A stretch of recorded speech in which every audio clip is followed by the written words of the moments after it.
Alors, avant de corriger l'exercice 15, page 76, il convient de voir la méthode qui permet de comprendre un petit peu ce qu'on va rechercher, ce qu'on va utiliser pour trouver le nombre manquant. Donc ici, on a une première fraction, on en a une deuxième. On voit que les deux fractions sont égales. Par contre, il manque un nombre. Ici, pareil. Donc à chaque fois, on se retrouve avec la même situation. Donc moi, je vais vous montrer la chose suivante. Donc j'ai préparé pour ce faire la méthode qui est ici. Donc deux fractions sont égales si, pour passer de l'une à l'autre, on multiplie ou on divise le numérateur, donc celui du haut et celui du bas, par un même nombre non nul. Donc je répète, deux fractions sont égales si l'on passe de l'une à l'autre en multipliant par un même nombre non nul ou en divisant par un même nombre non nul. Donc vous avez ici deux exemples. Pour passer de 4 à 8, on a multiplié par 2. Donc naturellement, en haut, si on veut que les fractions soient égales, il faut aussi multiplier par 2. Dès lors où j'ai trouvé le 2 ici, j'ai plus d'autre choix. Je suis obligé de mettre 2 ici. Je ne peux pas mettre 3 et 2 par exemple. C'est pas possible, sinon les fractions ne sont pas égales. Alors je vais illustrer ça simplement avec un petit schéma et vous allez tout de suite comprendre pourquoi.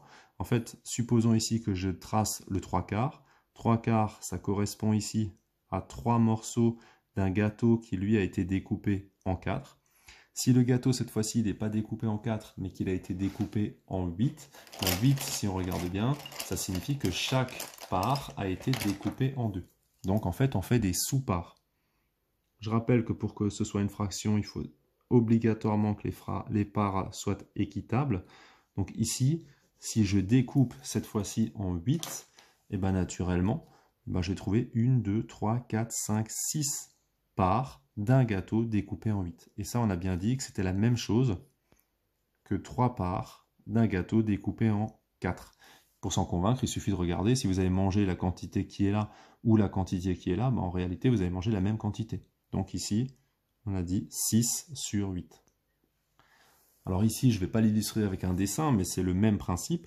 Quand vous avez mangé 4 parts d'un gâteau découpé en 10, si les parts avaient été découpées en 5, naturellement, les parts ont été 2 fois plus grosses, donc vous auriez mangé 2 fois moins de parts pour arriver à la même quantité.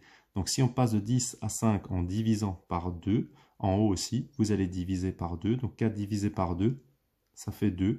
Et donc 4 dixièmes, c'est égal à 2 cinquièmes. Donc, évidemment, on peut utiliser la calculatrice. Là, vous avez une touche qui correspond à la touche de fraction. Donc, quand on clique là-dessus, par exemple, je mets 4 sur 10. Et quand je valide, donc là, la calculatrice me met la fraction. Si je veux la simplifier, je peux appuyer ici sur simple. Et donc, naturellement, il me dit que c'est égal à 2 cinquièmes. Et on a simplifié par 2.